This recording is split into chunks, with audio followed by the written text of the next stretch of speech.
नमस्कार दोस्तों, कैसे हो आप सब।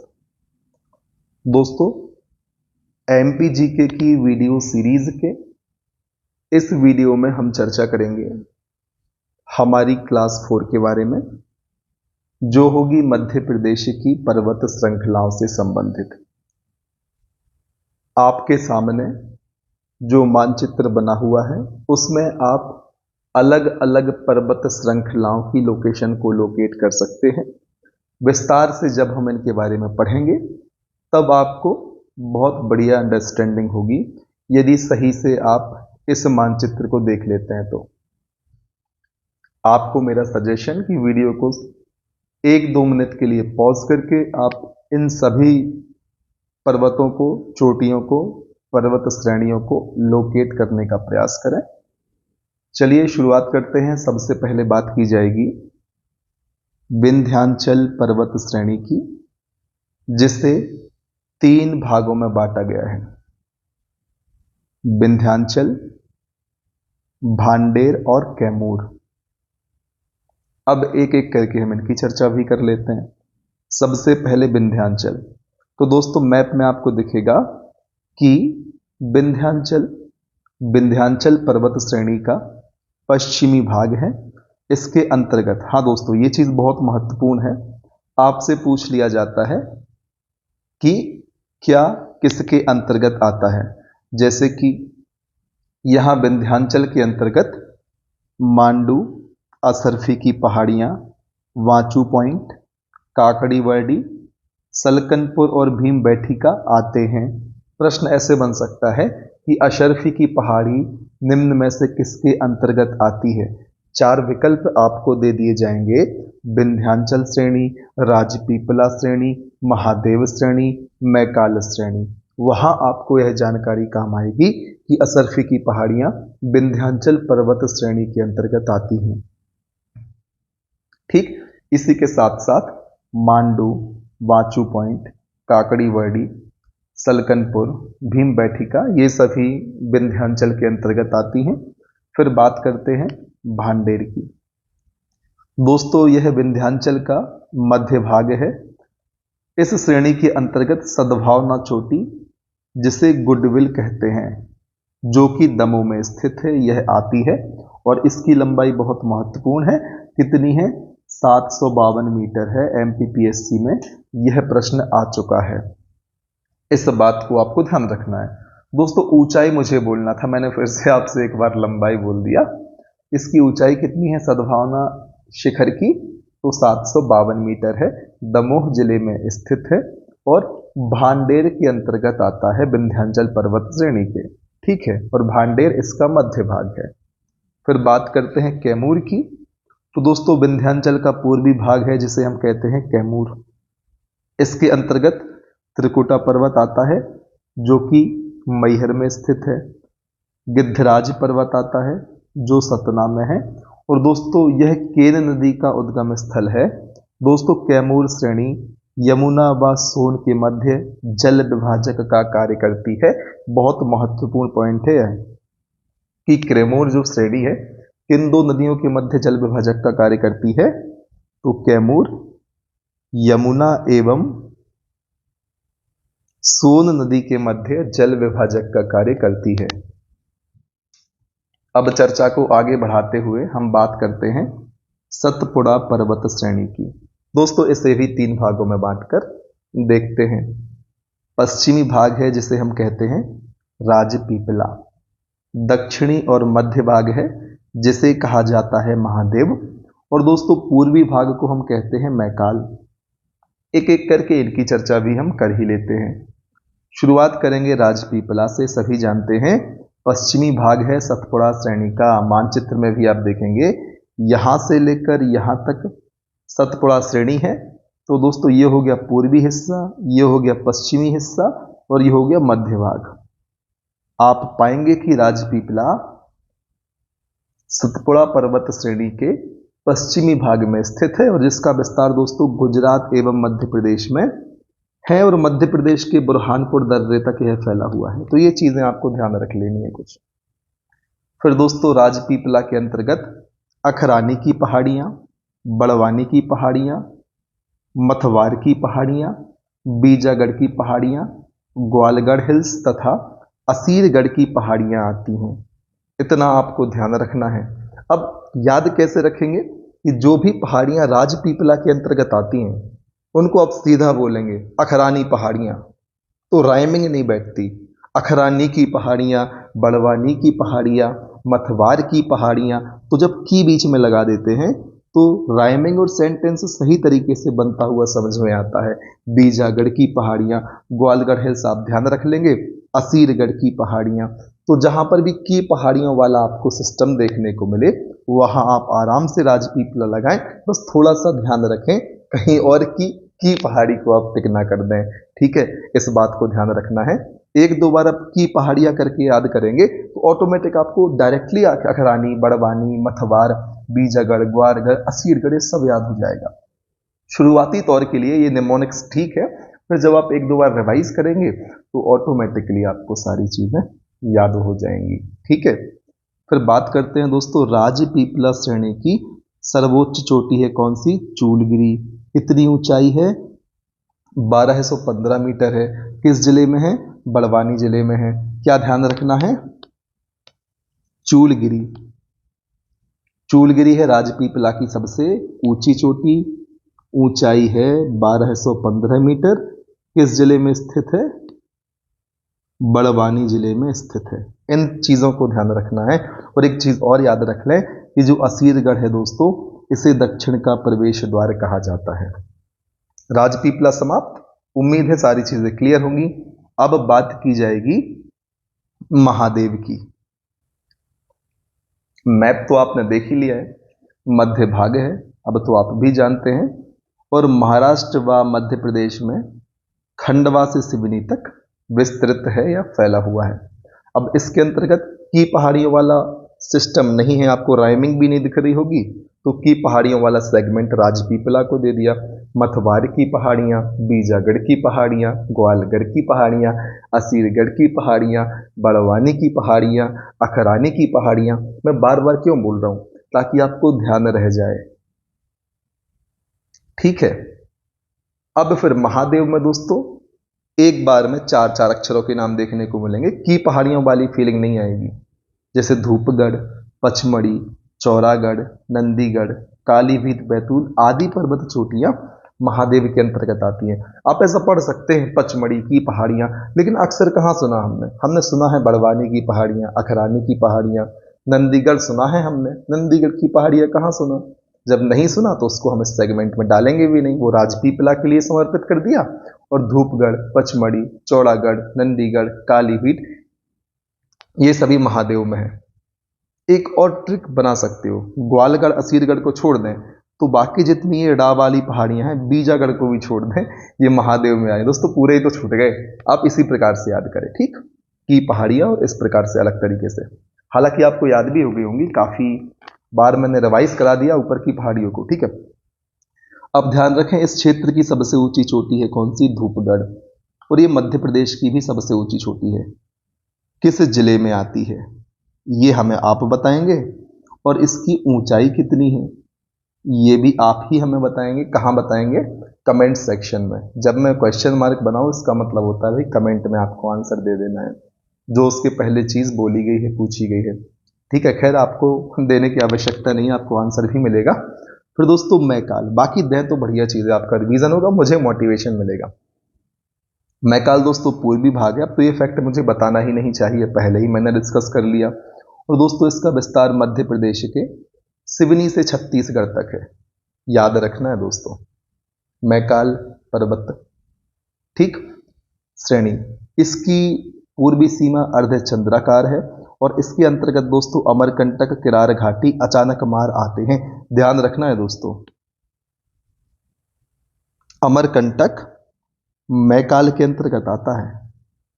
महादेव में कंफ्यूज नहीं होना, क्योंकि अमरकंटक से हम सभी को विशेष लगाव है, लेकिन धूपगढ़ की चोटी सबसे ऊंची है, तो धूपगढ़ को अमरकंटक से मिक्स ना करें।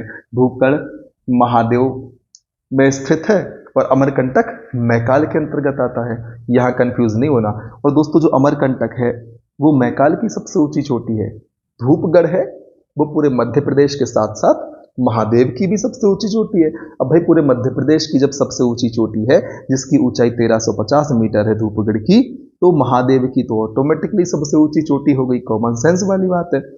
और दोस्तों यदि हम बात करें कि छत्तीसगढ़ में मैकाल की सबसे ऊंची चोटी कौन सी है, तो बदरगढ़ है। कितनी है ऊंचाई? 1176 मीटर है। इतनी चीजें आपको क्लियर होंगी। अब हम बात करते हैं मध्य प्रदेश की प्रमुख चोटियों की।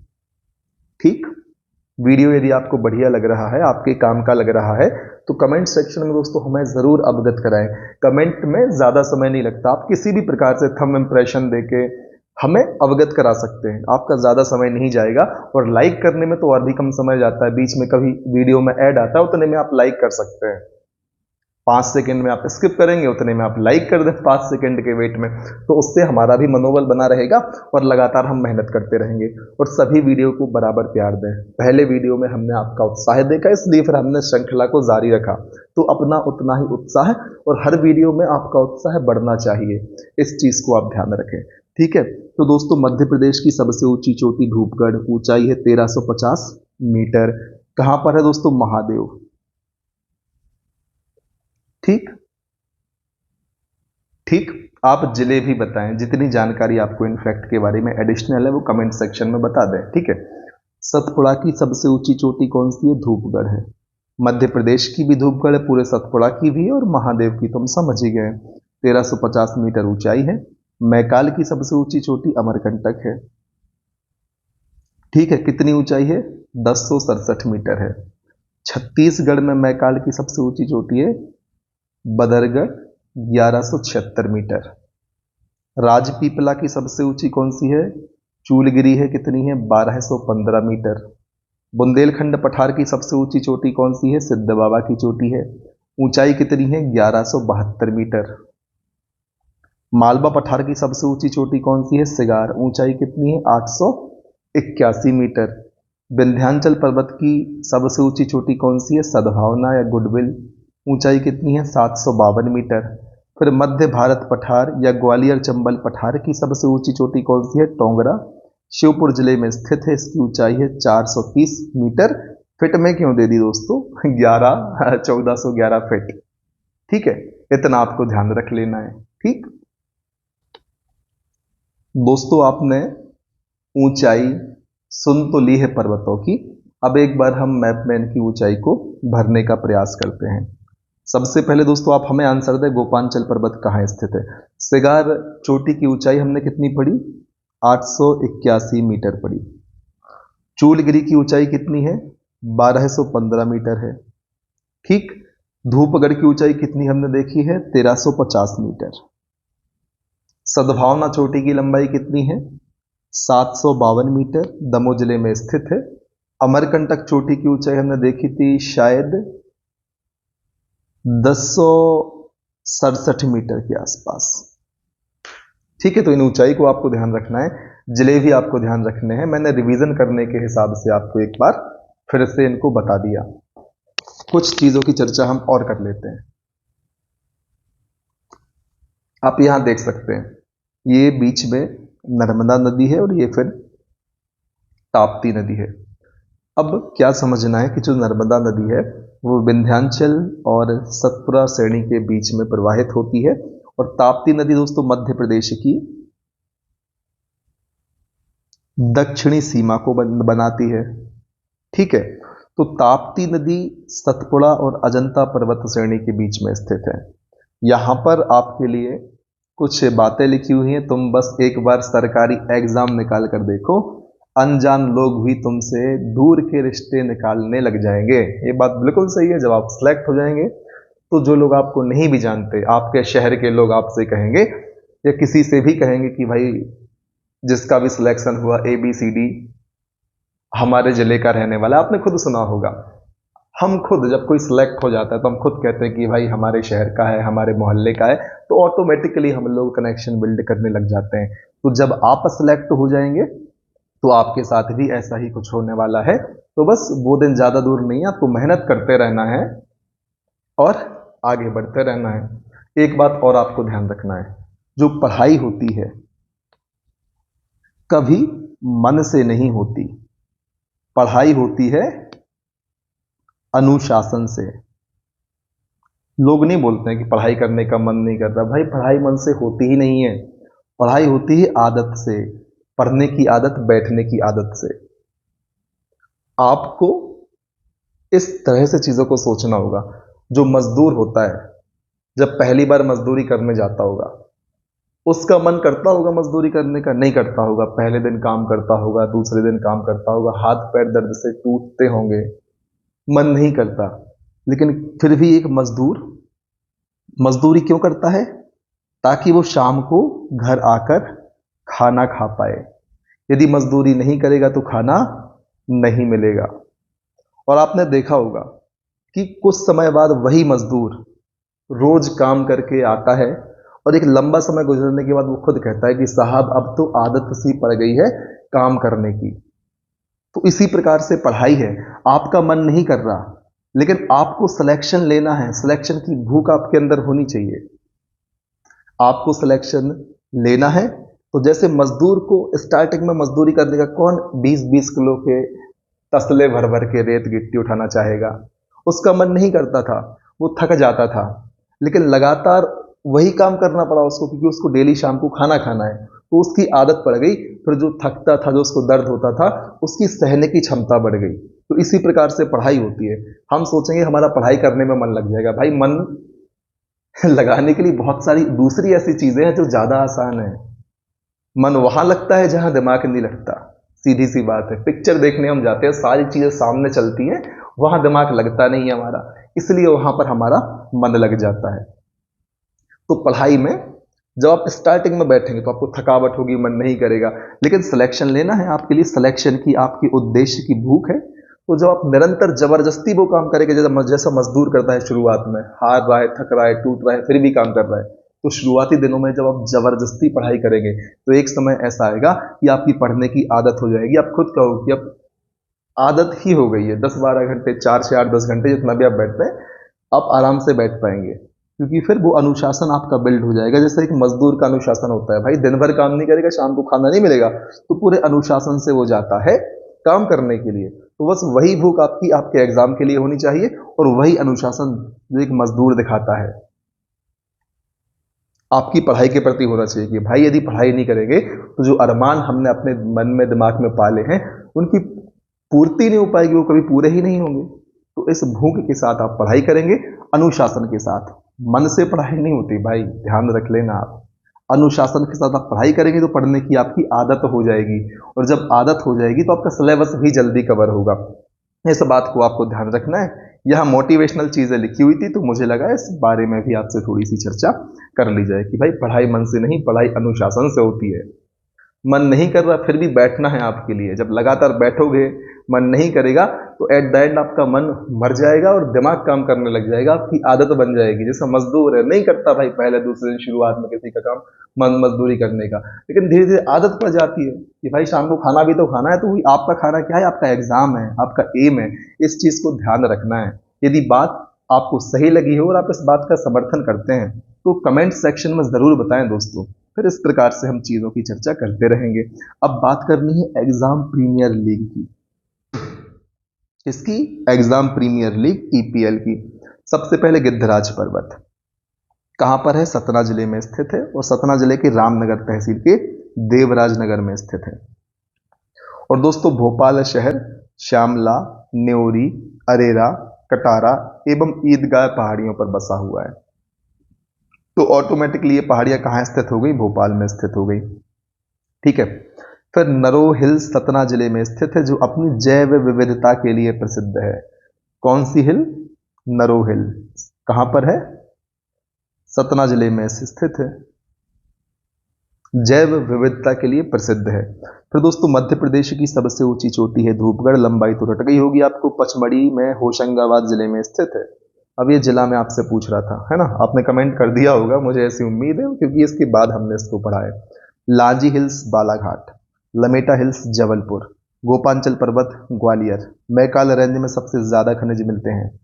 ठीक है दोस्तों, उत्तरकोटा पर्वत मैहर पर शारदा माता का प्रसिद्ध मंदिर है।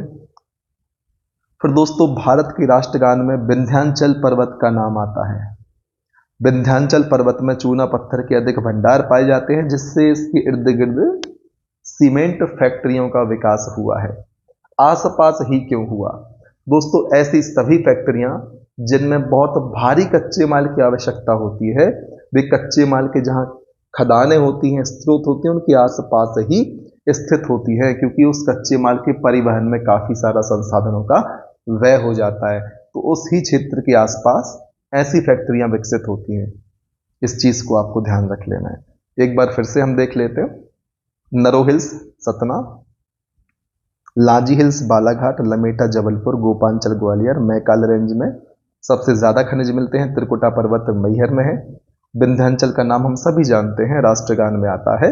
मध्य प्रदेश गान में तो आना ही है, मैंने आपसे कहा था। आपने सुना हो तो कमेंट सेक्शन में बताएं कि सर आपने कहा था, हमने सुन लिया और मजा आ गया। ये फिक्स है कि सुनोगे तो मजा आएगा। सुनना आपके ऊपर है। सुख का दाता, शुभ का साथी, शुभ का यह संदेश है, माँ की गोद पिता का आश्रय, मेरा मध्य प्रदेश है। महेश शर्मा जी इसके रचनाकार हैं और शांतनु मुखर्जी ने इसको गाया है। ठीक है, उम्मीद है इतनी चीजें क्लियर होंगी। हमने चर्चा कर ली है पर्वत श्रेणियों की। अब बात करनी है मध्य प्रदेश की भूगर्भिक संरचना की। तो दोस्तों, कैसे कैसे हम डिवाइड करेंगे? हम आर्कियन चट्टान, धारवाड़, कडप्पा, विंध्यन, गोंडवाना, दक्कन ट्रैप, टर्शियन, और दोस्तों एक क्रम से लिखी हैं, सबसे पहले से सबसे बाद के क्रम में। अब इनको याद करने की एक ट्रिक है। क्या है? आधा कवि गोद में, मतलब कि निमोनिक्स है। आप ध्यान रखना चाहें तो रख लें, बाकी आप अपने हिसाब से याद कर सकते हैं। अब इसका लॉजिक ना ढूंढें, आपने इतना याद रख लिया। तो सबसे पहले आई थी आ से आर्कियन, फिर धा से धारवाड़, फिर का से कोडप्पा, फिर वा से विंध्यन, फिर गा से गोंडवाना, फिर दा से दक्कन। इस माँ को साइलेंट कर लें, टर्शरी आप लास्ट में याद रख लें। कितनी आसानी से आपको याद हो गई। आधा कवि गोद में, आ से आर्कियन, धा से धारवाड़, का से कोडप्पा, वा से विंध्यन, गा से गोंडवाना, और गा भी नहीं दोस्तों, गो ही लिखा हुआ है, बा ही नहीं वी ही लिखा हुआ है, और दा से दक्कन। तो काफी आसानी से आप याद कर लेंगे। नहीं तो फिर कंफ्यूज हो जाएंगे, भाई विंध्यन पहले आई थी कि कोडप्पा पहले आई थी, भाई कोडप्पा पहले थी कि गोंडवाना पहले थी। कंफ्यूज ना हो, इसलिए आप इस निमोनिक्स या ट्रिक को याद कर सकते हैं। आपकी कोई दूसरी है तो आप उसे याद करें। फिर आप लोकेशन देखें इस मैप में कि कहां पर कौन सी चट्टानें पाई जाती हैं। दोस्तों देखें भाई, ये ग्वालियर रेंज है, ये आर्कियन आग चट्टानें हैं, विजावर श्रेणी, गोंडवाना क्षेत्र ये है, धारवाड़ क्षेत्र ये है, दक्कन ट्रैप क्रिस्टेशियस काल ये है, विंध्यन चट्टान यहाँ पाई जाती हैं। तो ये चीजें आप मैप में देखें ताकि एस्टिमेट लगा पाए। हम कहते हैं ना बुंदेलखंड का निर्माण कैसे हुआ है, तो आर्कियन जमाने भर की चीजें पढ़ते हैं, यहीं से पढ़ते हैं। बुंदेलखंड किस रीजन में? इस रीजन में दिखता है चट्टानें कौन सी मिल रही हैं, तो किनके अपर्दन निक्षेपण से होगा? उन्हीं चट्टानों के अपर्दन निक्षेपण से होगा जो चट्टानें उस क्षेत्र में पाई जाती हैं। तो याद करने की तो कोई आवश्यकता ही नहीं है, बस मैप ढंग से देखना है आपको। ठीक है। और जैसे हम बात करते थे सतपुड़ा रेंज की, तो यहाँ पर दक्कन भी मिल जाएगा, सीधे जाएंगे और बाकी सारी चीजें मिलेंगी, फिर विंध्यन मिल जाएंगी आपको। तो वही चीज हम उसमें पढ़ रहे थे, सतपुड़ा में भी कि दक्कन ट्रैप, और ये विंध्याचल शायद उसमें था, धारवाड़ था शायद, नीचे है सतपुड़ा, है ना। तो आप इस चीज को देख लेंगे, है ना, ताकि सारी चीजें आपको एकदम क्रिस्टल क्लियर हो जाएं, किसी भी प्रकार का कंफ्यूजन आपके दिमाग में ना बचे। इस चीज को आपको ध्यान रख लेना है। ठीक है। मैंने क्यों कहा कि भाई क्या फायदा होगा आपको, जब हम पढ़ रहे थे ना पठार, तो किस पठार का निर्माण किस प्रकार की चट्टानों से हुआ। अब जब हम उसको देख रहे थे सतपुड़ा को, तो सतपुड़ा इस प्रकार से फैला हुआ था, तो इस साइड दक्कन हो गया, इस साइड धारवाड़ हो गया, तो इनके ही अपर्दन निक्षेपण से तो उनका निर्माण होगा।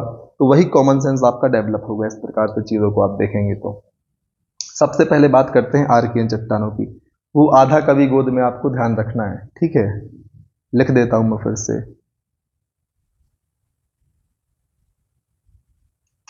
इससे आपको सारा क्रम याद हो जाएगा और इस माँ को आप निपटा देना। ठीक। माँ की जगह क्या याद करना है? एक और चट्टान है जो इसमें कवर नहीं है, तो आप कमेंट सेक्शन में बता दें। तो चलो चर्चा कर लेते हैं यार, है ना, आर्कियन चट्टानों की। सबसे प्राचीन है, हमने पहले ही देख लिया, आज से आर्कियन। ठीक है। इन चट्टानों का निर्माण प्री कैम्ब्रियन काल में हुआ था, ध्यान रखना तो बढ़िया चीज है। और दोस्तों इनके रूपांतरण के कारण इनमें नीस एवं सिस्ट का निर्माण हुआ है, और दोस्तों बुंदेलखंड नीस सबसे पुरानी नीस है, इस फैक्ट को आप जरूर याद रखें। अब पता है फायदा क्या होगा जब आप इसकी क्रोनोलॉजी याद कर लेंगे, जी आधा कवि गोद में या डायरेक्टली भी याद कर लेंगे कि भाई जो आर्कियन युग की चट्टान है उनके अपर्दन निक्षेपण से धारवाड़ बनी, इन धारवाड़ के अपर्दन निक्षेपण से कोड़प्पा बनी, कोड़प्पा से विंध्यन बनी, विंध्यन से गौड़ बना। ये क्रम याद करेंगे तो बहुत सारी चीजें आपको आसान हो जाएंगी। ठीक है, इसलिए मैं आपसे कहता हूं हर चीज में किसी न किसी तर्क के साथ आपके सामने प्रस्तुत करता हूं, तो उस तर्क को समझते हुए चीजों को अपनाने का प्रयास करें। दोस्तों बुंदेलखंड के पठार विशेषतः टीकमगढ़, निवाड़ी, पूर्वी दतिया, पूर्वी शिवपुरी में पाई जाती है। क्या आर्कियन चट्टानें कहाँ पाई जाती हैं? बुंदेलखंड के पठार। और बुंदेलखंड के पठार में भी मुख्य रूप से इन रीजन में टीकमगढ़, निवाड़ी, पूर्वी दतिया, पूर्वी शिवपुरी में पाई जाती हैं। इनमें जीवाश्म का अभाव पाया जाता है, अर्थात जीवाश्म नहीं पाए जाते। अत्यधिक प्राचीनतम चट्टानें हैं, भाई सबसे पहले की है तो प्राचीन तो होना ही है। फिर बात करते हैं धारवाड़ चट्टानों की। दोस्तों आर्कियन चट्टानों के अपर्दन निक्षेपण के फलस्वरूप बनी है। लो दोस्तों मैंने आपसे कहा था क्रोनोलॉजी याद करेंगे तो फायदा मिलेगा। अब आर्कियन से बन गई कौन सी?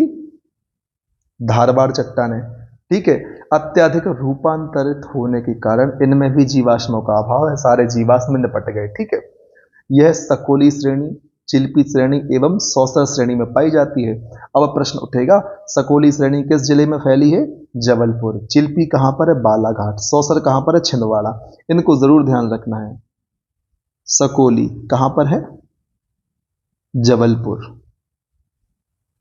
चिल्पी कहां पर है? बालाघाट। सौसर कहां पर है? छिंदवाड़ा। इनको भूलना नहीं है दोस्तों, इनको भूलेंगे तो फिर समस्या हो जाएगी, क्योंकि ये चीजें सबको याद रहने वाली हैं। और दोस्तों प्रमुख रूप से मैग्नीज खनिज धारवाड़ में पाया जाता है। बालाघाट में तो मिलता ही है भाई सबसे ज्यादा, हम जानते हैं। खान का नाम क्या है मैग्नीज की जो बालाघाट में? कमेंट सेक्शन में बताएं। दोस्तों इसका नामकरण कर्नाटक के गांव धारवाड़ के नाम पर हुआ है। सबसे अधिक खनिज पाए जाने के कारण इन चट्टानों को समृद्ध चट्टानें कहते हैं। भाई किन चट्टानों को समृद्ध चट्टानें कहते हैं? धारवाड़ क्रम की चट्टानों को समृद्ध चट्टानें कहते हैं। खनिज बहुत मात्रा में पाया जाता है, बहुत सारे खनिज पाए जाते हैं इसलिए। अब बात करते हैं कोड़प्पा क्रम की चट्टानों की। भाई कोड़प्पा में क्या हुआ होगा? धारवाड़ क्रम का अपर्दन निक्षेपण हुआ तो कोड़प्पा बन गई। वही चीज सामने आ रही है बार बार, क्रोनोलॉजी। ठीक है, यह बिजावर श्रेणी व ग्वालियर श्रेणी में पाई जाती है। अब बिजावर श्रेणी पन्ना, सतना, छतरपुर में पाई जाती है, इसको भी ध्यान रख लें। और हीरा प्रमुख खनिज है कोड़प्पा का। इसका नाम आंध्र प्रदेश के कोड़प्पा के नाम कोड़प्पा गांव के आधार पर हुआ। फिर विंध्यन की बात करें तो कोड़प्पा चट्टानों के बाद इन चट्टानों का निर्माण हुआ। परतदार चट्टानें हैं और यह मध्य प्रदेश में कैमूर, भांडेर, सोन श्रेणी में पाई जाती हैं। क्लियर है इतनी चीजें? तो फिर आगे बढ़ जाते हैं। और दोस्तों इन चट्टानों में, किन चट्टानों में? विंध्यान चट्टानों में बालू पत्थर, चीनी मिट्टी, चूना पत्थर, संगमरमर के भंडार पाए जाते हैं। ठीक, प्रश्न आएगा संगमरमर के भंडार या चूना पत्थर, चीनी मिट्टी, बलुआ पत्थर, बालू पत्थर के भंडार किन चट्टानों में पाए जाते हैं? आपका आंसर होगा भाई विंध्यन चट्टानों में पाए जाते हैं। दोस्तों मध्य प्रदेश में सबसे ज्यादा सीमेंट उद्योग का विकास इन्हीं चट्टानों के आसपास हुआ है। क्यों भाई? चूना पत्थर सबसे ज्यादा पाया जा रहा है, तो ध्यान रखें आप इस चीज का। और जो जितने भी भारी उद्योग हैं वो रिसोर्सेस के पास ही होते हैं। अब इतना सारा भारी चूना वूना जो कच्चा माल सीमेंट उद्योग के विकास के लिए है, वो आप ट्रांसपोर्ट में ले जाओगे, फिर उस बने हुए सामान को जगह जगह भेजोगे। इससे अच्छा उस ही स्थान पर फैक्ट्रियां लगा दी जाएं जहां पर ये चट्टानें पाई जाती हैं, जहां पर चूना पत्थर पाया जाता है, जहां पर बाकी सारी चीजें पाई जाती हैं जो कच्चे माल के रूप में उपयोग होनी है। ठीक है, अब बात करते हैं दक्कन ट्रैप की चट्टानों की। क्रस्टेशियस युग में ज्वालामुखी क्रिया के फलस्वरूप इनका निर्माण हुआ है दक्कन ट्रैप की चट्टानें।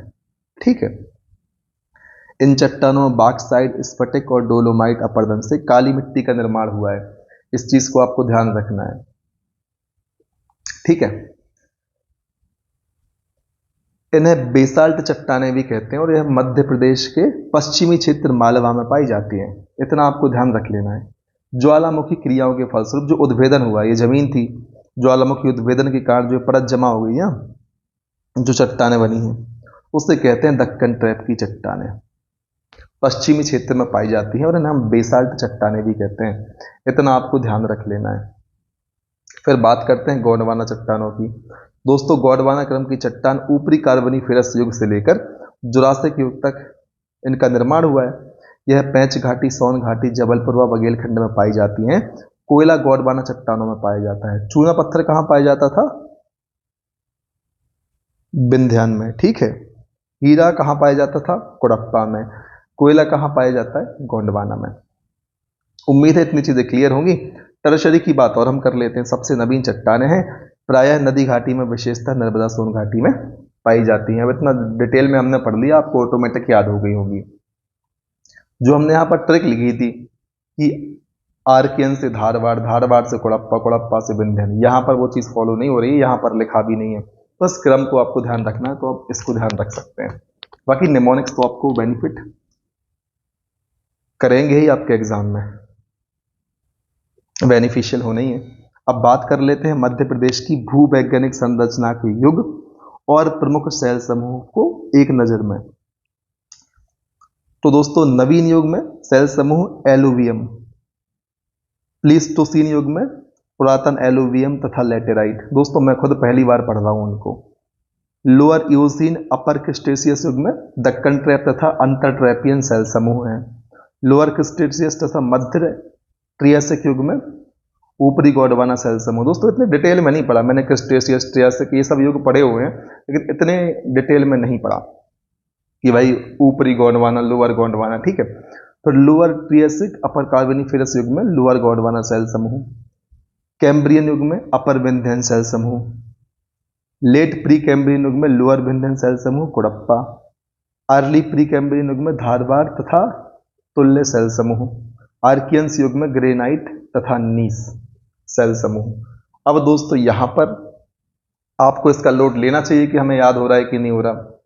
भाई यदि आपको याद नहीं हो रहा तो भाई किसी को याद नहीं होगा। कोई हार्ड डिस्क लेके पैदा नहीं हुआ दिमाग में, ठीक है। 1 टीबी वगैरह कुछ भी, सब इंसान है, भगवान कोई है नहीं। तो चमत्कारिक शक्तियां किसी के पास नहीं, आपको समस्या है, सबको समस्या है। तो सेम बैटलफील्ड होगी, तनाव की बात ही नहीं है। तो 1-2 बार पढ़ लेना, बाकी कोई ज्यादा परेशानी की बात नहीं है। अब बात करते हैं महत्वपूर्ण तथ्यों की। दोस्तों पन्ना के हीरे की खानें बिजावर श्रेणी में और कुछ अल्प मात्रा में अपर विंध्यन श्रेणी में पाई जाती हैं। हीरे की जो खानें हैं कहाँ? बिजावर श्रेणी में और कुछ मात्रा में अपर विंध्यन श्रेणी में पाई जाती हैं। फिर दोस्तों प्रदेश में आर्कियन युग की चट्टानों से संगमरमर प्राप्त होता है और पन्ना जिले की भोगन नदी से हीरा प्राप्त होता है। ध्यान रखना है दोस्तों, मझगवा पन्ना में है, हिनौता पन्ना में है और कुटारिया सतना में है। ये हीरा की खानें हैं, इनको आपको ध्यान रख लेना है। प्रश्न बनेगा मझगवा निम्न में से कहाँ है? तो भाई पन्ना में है। सतना में क्या है? कोटारिया है। और ये सब क्या है? हीरे की खानें हैं।